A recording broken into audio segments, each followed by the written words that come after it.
Hi everyone.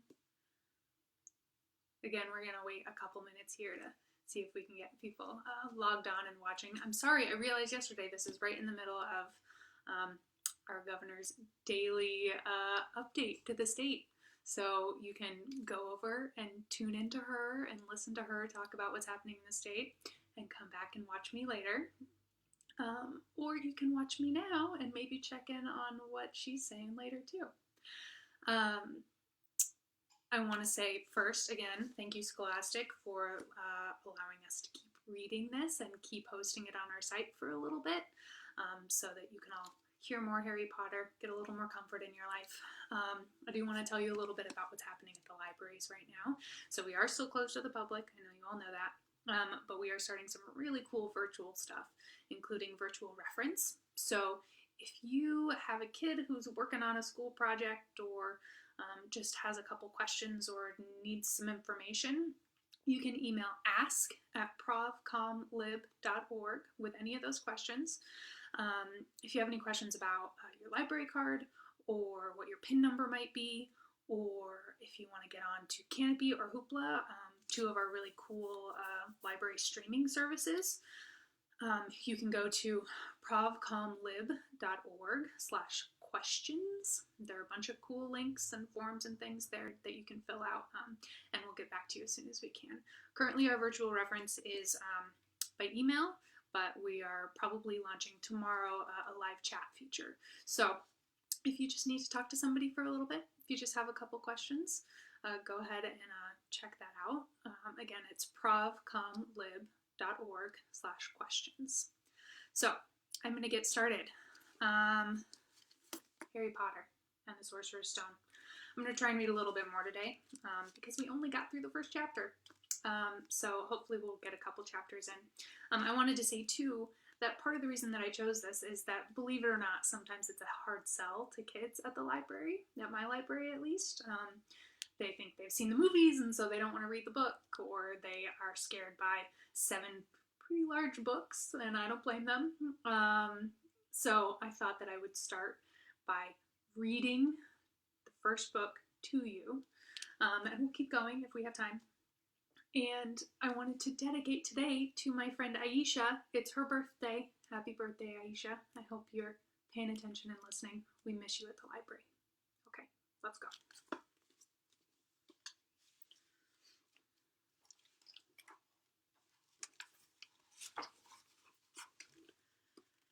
Chapter 2, The Vanishing Glass. Nearly 10 years had passed since the Dursleys had woken up to find their nephew on the front step, but Privet Drive had hardly changed at all. The sun rose on the same tidy front gardens and lit up the brass number 4 on the Dursleys' front door.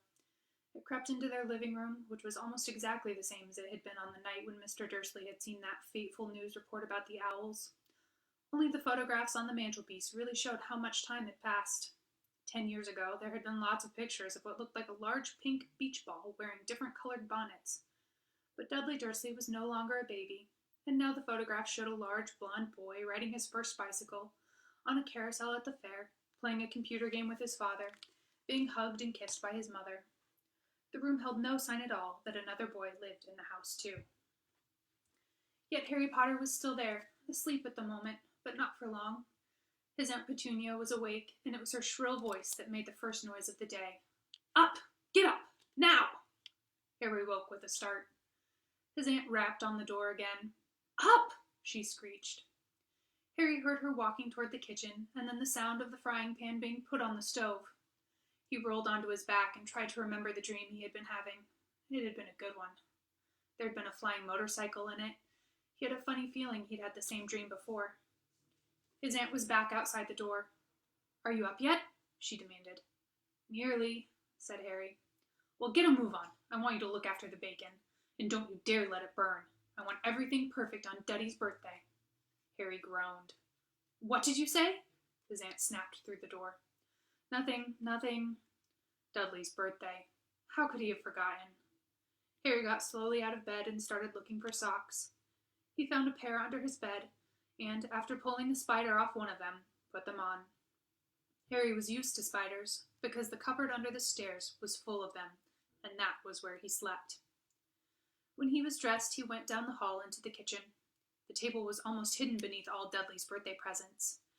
It looked as though Dudley had gotten the new computer he wanted, not to mention the second television and the racing bike. Exactly why Dudley wanted a racing bike was a mystery to Harry, as Dudley was very fat and hated exercise, unless of course it involved punching somebody. Dudley's favorite punching bag was Harry, but he couldn't often catch him. Harry didn't look it, but he was very fast. Perhaps it had something to do with the living in a dark cupboard, but Harry had always been small and skinny for his age. He looked even smaller and skinnier than he really was, because all he had to wear were old clothes of Dudley's, and Dudley was about 4 times bigger than he was. Harry had a thin face, knobbly knees, black hair, and bright green eyes. He wore round glasses held together with a lot of Scotch tape because of all the times Dudley had punched him on the nose.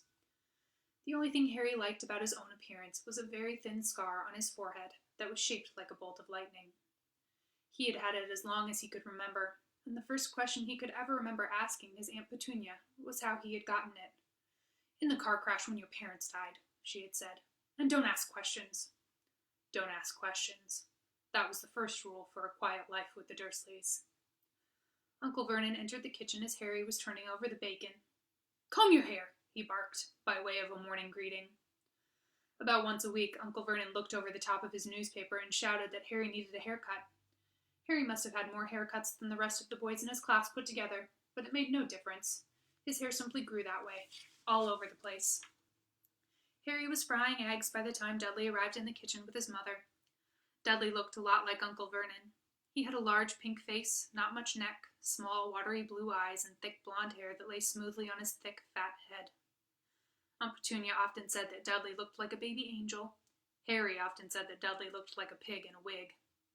Harry put the plates of egg and bacon on the table, which was difficult as there wasn't much room. Dudley, meanwhile, was counting his presents. His face fell. 36, he said, looking up at his mother and father.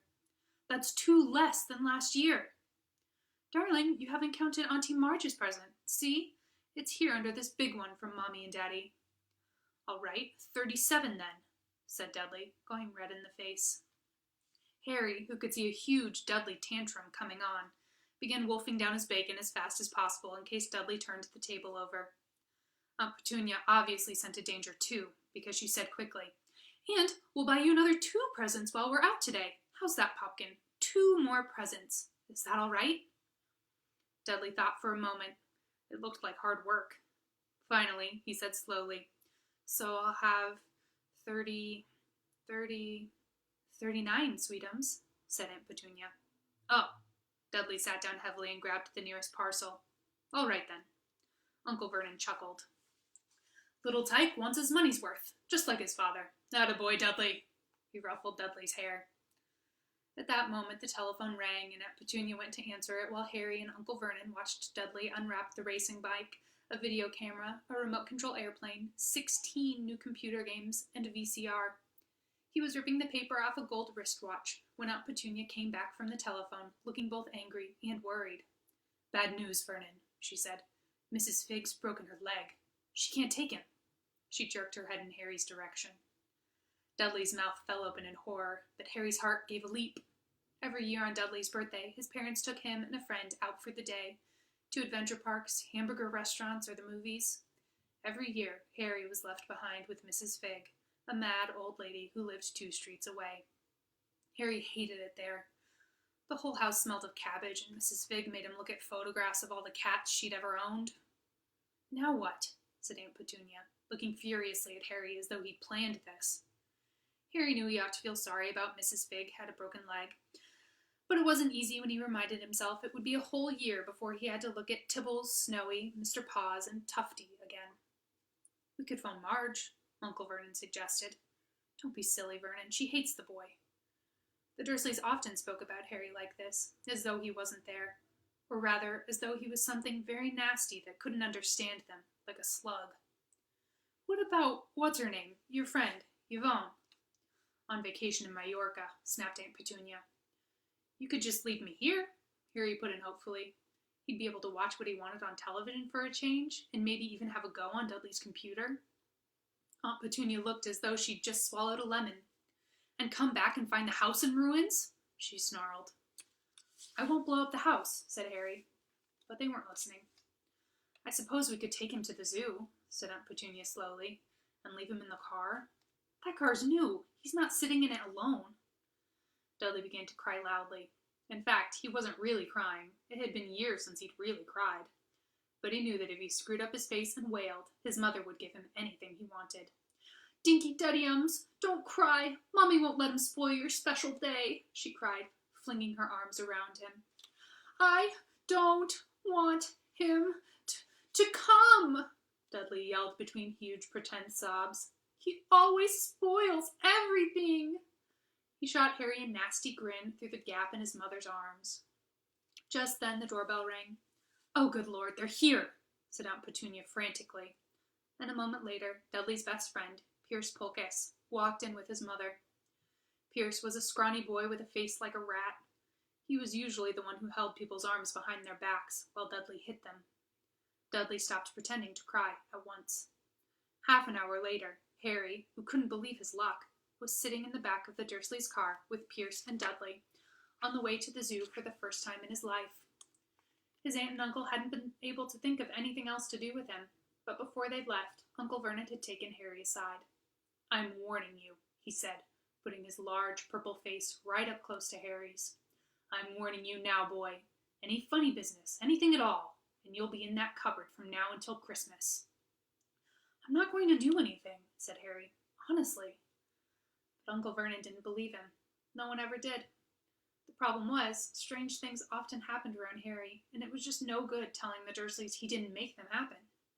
Once, Aunt Petunia, tired of Harry coming back from the barber's looking as though he hadn't been at all, had taken a pair of kitchen scissors and cut his hair so short he was almost bald, except for his bangs, which she left to hide that horrible scar.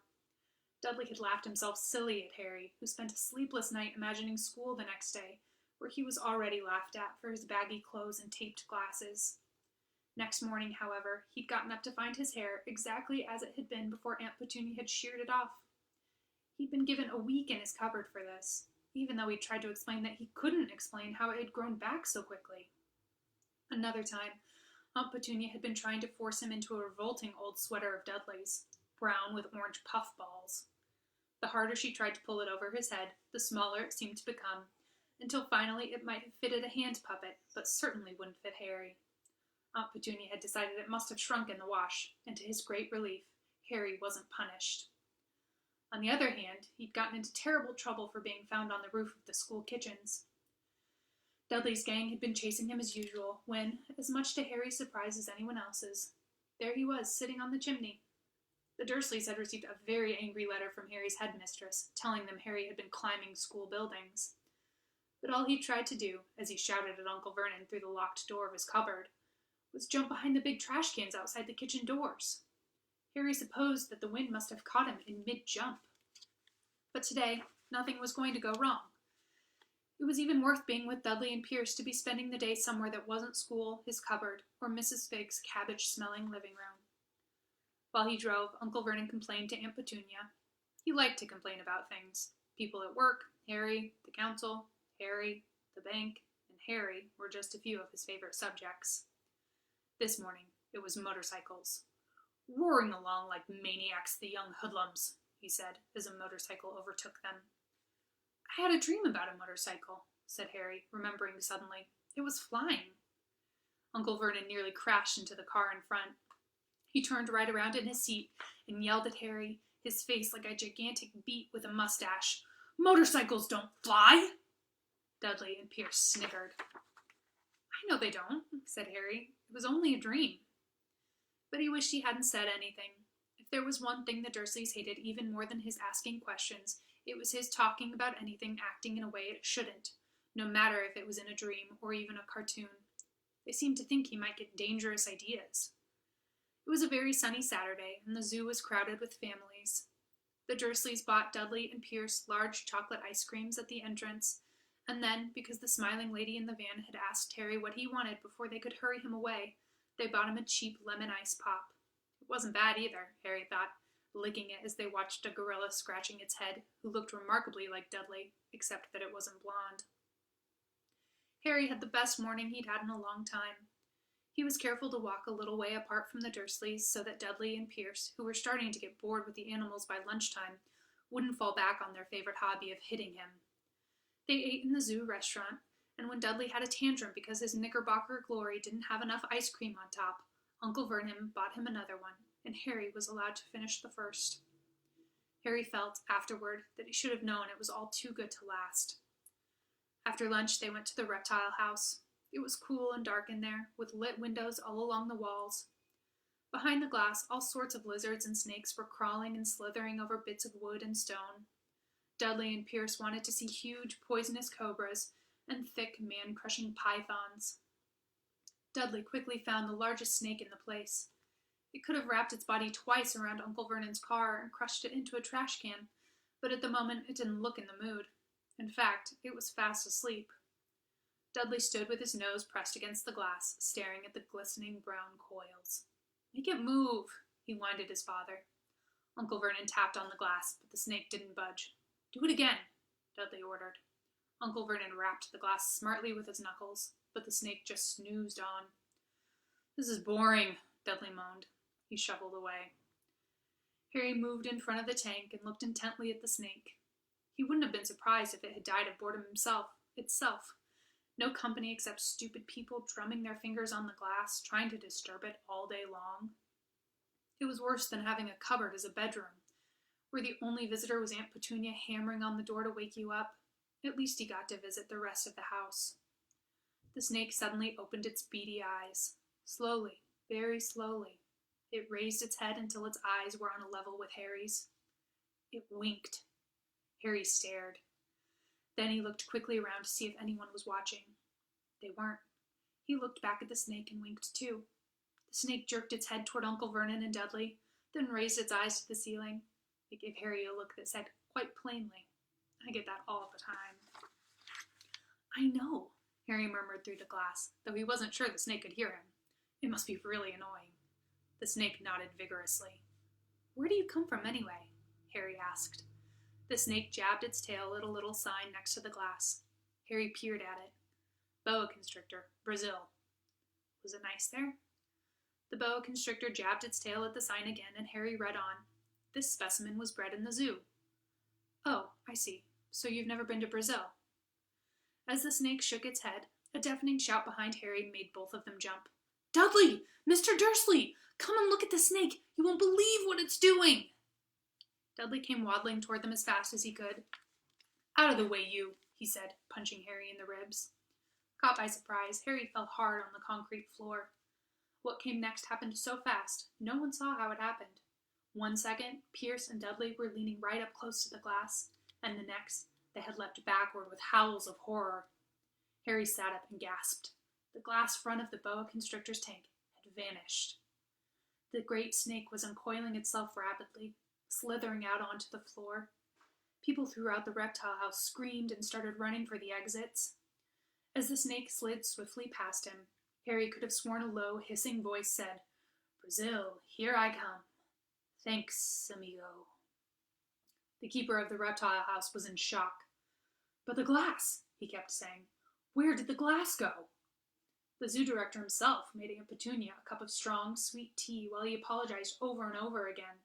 Pierce and Dudley could only gibber. As far as Harry had seen, the snake hadn't done anything except snapped playfully at their heels as it passed. But by the time they were all back in Uncle Vernon's car, Dudley was telling them how it had nearly bitten off his leg, while Pierce was swearing it had tried to squeeze him to death. But worst of all, for Harry at least, was Pierce calming down long enough to say, "Harry was talking to it, weren't you, Harry?" Uncle Vernon waited until Pierce was safely out of the house before starting on Harry. He was so angry he could hardly speak. He managed to say, "Go! Cupboard! Stay! No meals!" before he collapsed into a chair, and Aunt Petunia had to run and get him a large brandy. Harry lay in his dark cupboard much later, wishing he had a watch. He didn't know what time it was, and he couldn't be sure the Dursleys were asleep yet. Until they were, he couldn't risk sneaking to the kitchen for some food. He'd lived with the Dursleys almost 10 years. 10 miserable years. As long as he could remember, ever since he'd been a baby and his parents had died in that car crash. He couldn't remember being in the car when his parents had died. Sometimes, when he strained his memory during long hours in his cupboard, he came up with a strange vision, a blinding flash of green light and a burning pain on his forehead. This, he supposed, was the crash, though he couldn't imagine where all the green light came from. He couldn't remember his parents at all. His aunt and uncle never spoke about them, and of course he was forbidden to ask questions. There were no photographs of them in the house. When he had been younger, Harry had dreamed and dreamed of some unknown relation coming to take him away, but it had never happened. The Dursleys were his only family. Yet sometimes he thought, or maybe hoped, that strangers in the street seemed to know him. Very strange strangers they were, too. A tiny man in a violet top hat had bowed to him once while out shopping with Aunt Petunia and Dudley. After asking Harry furiously if he knew the man, Aunt Petunia had rushed them out of the shop without buying anything. A wild-looking old woman, dressed all in green, had waved merrily at him once on a bus. A bald man in a very long purple coat had actually shaken his hand in the street the other day, and then walked away without a word. The weirdest thing about all these people was the way they seemed to vanish the second Harry tried to get a closer look. At school, Harry had no one. Everybody knew that Dudley's gang hated that odd Harry Potter in his baggy old clothes and broken glasses, and nobody liked to disagree with Dudley's gang. Chapter 3. The Letters from No One. The escape of the Brazilian boa constrictor earned Harry his longest ever punishment. By the time he was allowed out of his cupboard again, the summer holidays had started, and Dudley had already broken his new video camera, crashed his remote-control airplane, and, first time out on his racing bike, knocked down old Mrs. Figg as she crossed Privet Drive on her crutches. Harry was glad school was over, but there was no escaping Dudley's gang, who visited the house every single day. Pierce, Dennis, Malcolm, and Gordon were all big and stupid, but as Dudley was the biggest and stupidest of the lot, he was the leader. The rest of them were all quite happy to join in Dudley's favorite sport, Harry hunting. This was why Harry spent as much time as possible out of the house, wandering around and thinking about the end of the holidays, where he could see a tiny ray of hope. When September came, he would be going off to secondary school, and for the first time in his life, he wouldn't be with Dudley. Dudley had been accepted at Uncle Vernon's old private school, Smeltings. Pierce Polkiss was going there too. Harry, on the other hand, was going to Stonewall High, the local public school. Dudley thought this was very funny. "They stuff people's heads down the toilet the first day at Stonewall," he told Harry. "Want to come upstairs and practice?" "No thanks," said Harry. "The poor toilet's never had anything as horrible as your head down it. I might be sick." Then he ran before Dudley could work out what he'd said. One day in July, Aunt Petunia took Dudley to London to buy his Smeltings uniform, leaving Harry at Mrs. Figg's. Mrs. Figg wasn't as bad as usual. Turned out she'd broken her leg tripping over one of her cats, and she didn't seem quite as fond of them as before. She let Harry watch television and gave him a bit of chocolate cake that tasted as though she'd had it for several years. That evening, Dudley paraded around the living room for the family in his brand new uniform. Smeltings boys wore maroon tailcoats, orange knickerbockers, and flat straw hats called boaters. They also carried knobbly sticks, used for hitting each other while the teachers weren't looking. This was supposed to be good training for later in life. As he looked at Dudley in his new knickerbockers, Uncle Vernon said gruffly that it was the proudest moment of his life. Aunt Petunia burst into tears and said she couldn't believe it was her Ickle Dudleykins. He looked so handsome and grown up. Harry didn't trust himself to speak. He thought 2 of his ribs might already have cracked from trying not to laugh. There was a horrible smell in the kitchen the next morning when Harry went in for breakfast. It seemed to be coming from a large metal tub in the sink. He went to have a look. The tub was full of what looked like dirty rags swimming in gray water. "What's this?" he asked Aunt Petunia. Her lips tightened as they always did if he dared to ask a question. "Your new school uniform," she said. Harry looked in the bowl again. "Oh," he said. "I didn't realize it had to be so wet." "Don't be stupid," snapped Aunt Petunia. "I'm dyeing some of Dudley's old thick things gray for you. It'll look just like everyone else's when I've finished." Harry seriously doubted this, but thought it was best not to argue. He sat down at the table and tried not to think about how he was going to look on his first day at Stonewall High, like he was wearing old bits of elephant skin, probably. Dudley and Uncle Vernon came in, both with wrinkled noses because of the smell from Harry's new uniform. Uncle Vernon opened his newspaper as usual, and Dudley banged his smelting stick, which he carried everywhere, on the table. They heard the click of the mail slot and flop of letters on the doormat. "Get the mail, Dudley," said Uncle Vernon from behind his paper. "Make Harry get it." "Get the mail, Harry." "Make Dudley get it." "Poke him with your smelting stick, Dudley." Harry dodged the smelting stick and went to get the mail. 3 things lay on the doormat.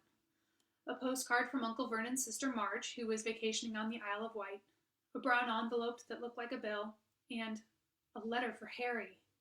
Harry picked it up and stared at it, his heart twanging like a giant elastic band. No one, ever, in his whole life, had written to him. Who would? He had no friends, no other relatives. He didn't belong to the library, so he'd never even gotten rude notes asking for books back. Yet here it was, a letter, addressed so plainly there could be no mistake. Mr. H. Potter, The Cupboard Under the Stairs, 4 Privet Drive, Little Whinging, Surrey. The envelope was thick and heavy, made of yellowish parchment, and the address was written in emerald green ink. There was no stamp. Turning the envelope over, his hand trembling, Harry saw a purple wax seal bearing a coat of arms, a lion, an eagle, a badger, and a snake, surrounding a large letter H. "Hurry up, boy," shouted Uncle Vernon from the kitchen. "What are you doing, checking for letter bombs?" He chuckled at his own joke. Harry went back to the kitchen, still staring at his letter. He handed Uncle Vernon the bill and the postcard, sat down, and slowly began to open the yellow envelope. Uncle Vernon ripped open the bill, snorted in disgust, and flipped over the postcard. "Marge is ill," he informed Aunt Petunia. "Ate a funny whelk." "Dad," said Dudley suddenly. "Dad, Harry's got something." Harry was on the point of unfolding his letter, which was written on the same heavy parchment as the envelope, when it was jerked sharply out of his hand by Uncle Vernon. "That's mine," said Harry, trying to snatch it back. "Who'd be writing to you?" sneered Uncle Vernon, shaking the letter open with one hand and glancing at it. His face went from red to green faster than a set of traffic lights. And it didn't stop there. Within seconds, it was the grayish white of old porridge. "Petunia!" he gasped. Dudley tried to grab the letter to read it, but Uncle Vernon held it high out of his reach. Aunt Petunia took it curiously and read the first line. For a moment, it looked as though she might faint. She clutched her throat and made a choking noise. "Vernon! Oh my goodness! Vernon!" They stared at each other, seeming to have forgotten that Harry and Dudley were still in the room. Dudley wasn't used to being ignored. He gave his father a sharp tap on the head with his smelting stick. "I want to read that letter," he said loudly. "I want to read it," said Harry furiously, "as it's mine." "Get out, both of you," croaked Uncle Vernon, stuffing the letter back inside its envelope. Harry didn't move. "I want my letter," he shouted. "Let me see it," demanded Dudley. "Out!" roared Uncle Vernon, and he took both Harry and Dudley by the scruffs of their necks and threw them into the hall, slamming the kitchen door behind them. Harry and Dudley promptly had a furious but silent fight over who would listen at the keyhole. Dudley won, so Harry, his glasses dangling from one ear, lay flat on his stomach to listen at the crack between door and floor. "Vernon," Aunt Petunia was saying in a quivering voice, "look at the address. How could they possibly know where he sleeps? You don't think they're watching the house?" "Watching? Spying? Might be following us," muttered Uncle Vernon wildly. "But what should we do, Vernon? Should we write back? Tell them we don't want?" Harry could see Uncle Vernon's shiny black shoes pacing up and down the kitchen. "No," he said finally. "No, we'll ignore it. If they don't get an answer, yes, that's best. We won't do anything." "But I'm not having one in the house, Petunia. Didn't we swear when we took him in we'd stamp out all that dangerous nonsense?" That evening, when he got back from work, Uncle Vernon did something he'd never done before. He visited Harry in his cupboard. "Where's my letter?" said Harry, the moment Uncle Vernon had squeezed through the door. "Who's writing to me?" "No one. It was addressed to you by mistake," said Uncle Vernon shortly. "I burned it." "It was not a mistake," said Harry angrily. "It had my cupboard on it." "Silence!" yelled Uncle Vernon, and a couple of spiders fell from the ceiling. He took a few deep breaths, and then forced his face into a smile, which looked quite painful. Yes, Harry, about this cupboard. Your aunt and I have been thinking. You're really getting a bit big for it. We think it might be nice if you moved into Dudley's second bedroom." "Why?" said Harry. Don't ask questions, snapped his uncle. Take this stuff upstairs, now. The Dursleys' house had 4 bedrooms, one for Uncle Vernon and Aunt Petunia, one for visitors, usually Uncle Vernon's sister Marge, one where Dudley slept, and one where Dudley kept all the toys and things that wouldn't fit into his first bedroom. It only took Harry one trip upstairs to move everything he owned from the cupboard to this room. He sat down on the bed and stared around him. Nearly everything in here was broken. The month-old video camera was lying on top of a small working tank Dudley had once driven over the next-door neighbor's dog. In the corner was Dudley's first ever television set, which he'd put his foot through when his favorite program had been canceled. There was a large bird cage, which had once held a parrot that Dudley had swapped at school for a real air rifle, which was up on a shelf with the end all bent because Dudley had sat on it. Other shelves were full of books. They were the only things in the room that looked as though they'd never been touched. From downstairs came the sound of Dudley bawling at his mother. I don't want him in there. I need that room. Make him get out. Harry sighed and stretched out on the bed. Yesterday, he'd have given anything to be up here. Today, he'd rather be back in his cupboard with that letter than up here without it. Next morning at breakfast, everyone was rather quiet. Dudley was in shock. He'd screamed, whacked his father with his smelting stick, been sick on purpose, kicked his mother, and thrown his tortoise through the greenhouse roof, and he still didn't have his room back. Harry was thinking about this time yesterday and bitterly wishing he'd opened the letter in the hall. Uncle Vernon and Aunt Petunia kept looking at each other darkly. When the mail arrived, Uncle Vernon, who seemed to be trying to be nice to Harry, made Dudley go and get it. They heard him banging things with his smelting stick all the way down the hall. Then he shouted, There's another one! Mr. H. Potter, the smallest bedroom, 4 Privet Drive. With a strangled cry, Uncle Vernon leapt from his seat and ran down the hall, Harry right behind him. Uncle Vernon had to wrestle Dudley to the ground to get the letter from him, which was made difficult by the fact that Harry had grabbed Uncle Vernon around the neck from behind. After a minute of confused fighting, in which everyone got hit a lot by the smelting stick, Uncle Vernon straightened up, gasping for breath, with Harry's letter clutched in his hand. Go to your cupboard. Your bedroom, he wheezed at Harry. Dudley, go. Just go. Harry walked around and round his new room. Someone knew he had moved out of his cupboard, and they seemed to know he hadn't received his first letter. Surely that meant they'd try again. And this time, he'd make sure they didn't fail. He had a plan. The repaired alarm clock rang at 6 o'clock the next morning. Harry turned it off quickly and dressed silently. He mustn't wake the Dursleys. He stole downstairs without turning on any of the lights. He was going to wait for the postman on the corner of Privet Drive and get the letters for number 4 first. His heart hammered as he crept across the dark hall toward the front door. Arrgh! Harry leapt into the air. He trodden on something big and squashy on the doormat. Something alive.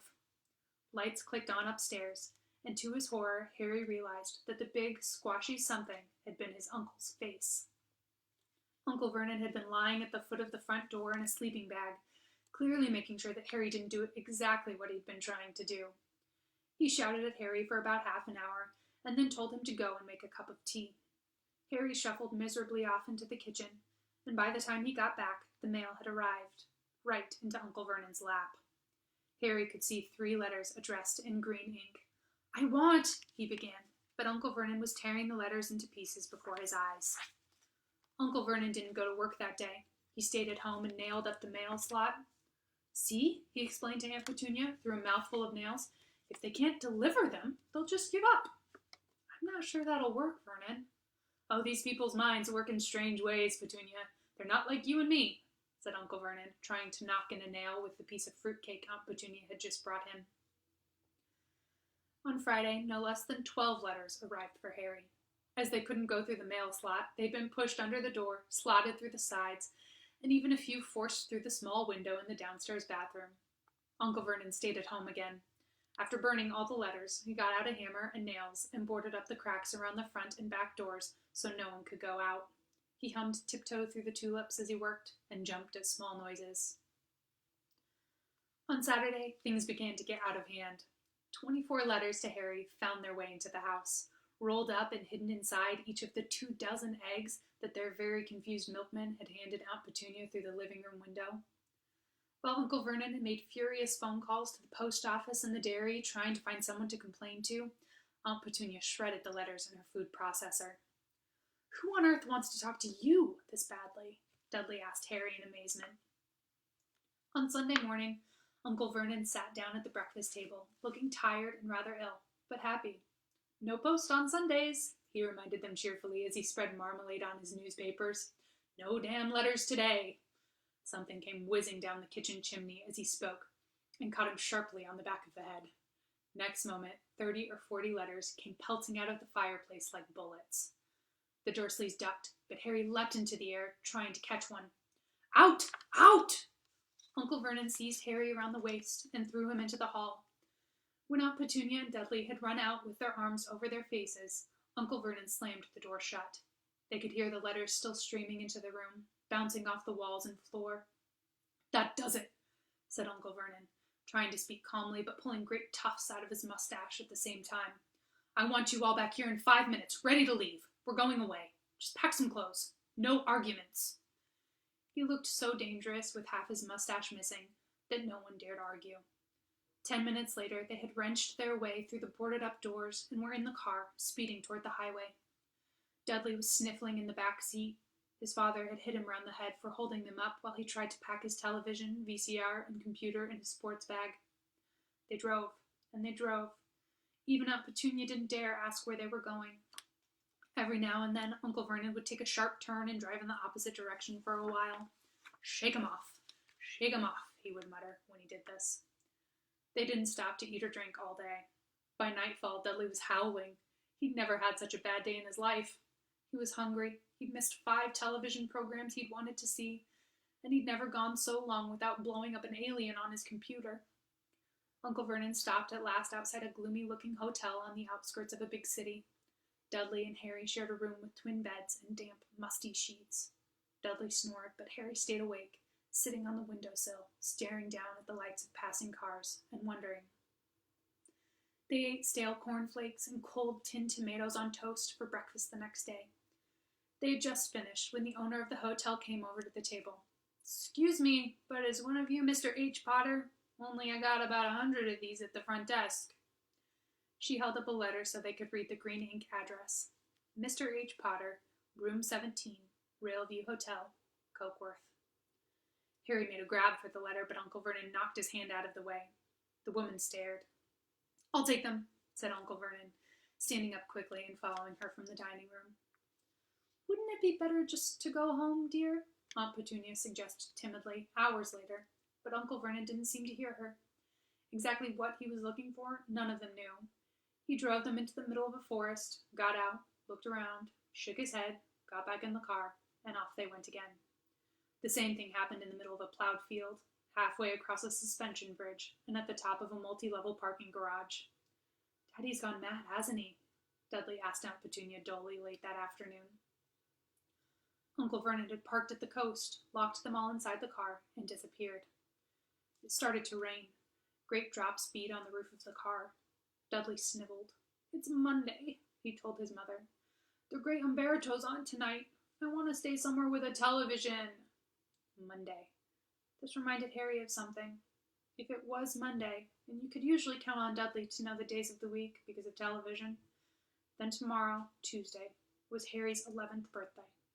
Of course, his birthdays were never exactly fun. Last year, the Dursleys had given him a coat hanger and a pair of Uncle Vernon's old socks. Still, you weren't 11 every day. Uncle Vernon was back and he was smiling. He was also carrying a long, thin package and didn't answer Aunt Petunia when she asked what he'd bought. "Found the perfect place," he said. "Come on, everyone out." It was very cold outside the car. Uncle Vernon was pointing at what looked like a very large rock way out at sea. Perched on top of the rock was the most miserable little shack you could imagine. One thing was certain, there was no television in there. "Storm forecast for tonight," said Uncle Vernon gleefully, clapping his hands together, "and this gentleman's kindly agreed to lend us his boat." The toothless old man came ambling up to them, pointing, with a rather wicked grin, at an old rowboat bobbing in the iron-gray water below them. "I've already got us some rations," said Uncle Vernon, "so all aboard."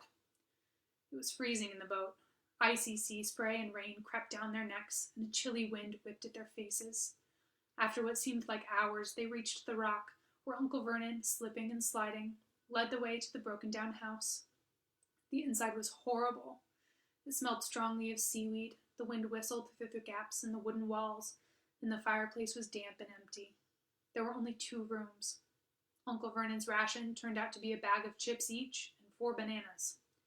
He tried to start a fire, but the empty chip bags just smoked and shriveled up. "Could do with some of those letters now, eh?" he said cheerfully. He was in a very good mood. Obviously, he thought nobody stood a chance of reaching them here in a storm to deliver mail.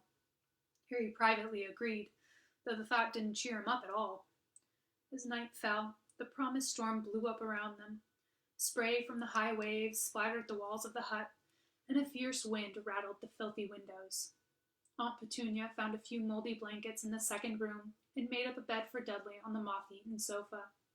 She and Uncle Vernon went off to the lumpy bed next door, and Harry was left to find the softest bit of floor he could and to curl up under the thinnest, most ragged blanket. The storm raged more and more ferociously as the night went on. Harry couldn't sleep. He shivered and turned over, trying to get comfortable, his stomach rumbling with hunger. Dudley's snores were drowned by the low rolls of thunder that started near midnight. The lighted dial of Dudley's watch, which was dangling over the edge of the sofa on his fat wrist, told Harry he'd be 11 in 10 minutes' time. He lay and watched his birthday tick nearer, wondering if the Dursleys would remember it all, wondering where the letter writer was now. 5 minutes to go. Harry heard something creak outside. He hoped the roof wasn't going to fall in, although he might be warmer if it did. 4 minutes to go. Maybe the house in Privet Drive would be so full of letters when they got back that he'd be able to steal one somehow. 3 minutes to go. Was that the sea, slapping hard on the rock like that? And 2 minutes to go. What was that funny crunching noise? Was the rock crumbling into the sea? 1 minute to go and he'd be 11. 30 seconds. 20. 10. 9. Maybe he'd wake Dudley up, just to annoy him. 3. 2. 1. Boom! The whole shack shivered, and Harry sat bolt upright, staring at the door. Someone was outside, knocking to come in. So tomorrow, we will pick up at chapter 4. I hope you all can get outside today a little bit. It looks like it's a beautiful day. Get some of those endorphins from the sun. See you all tomorrow.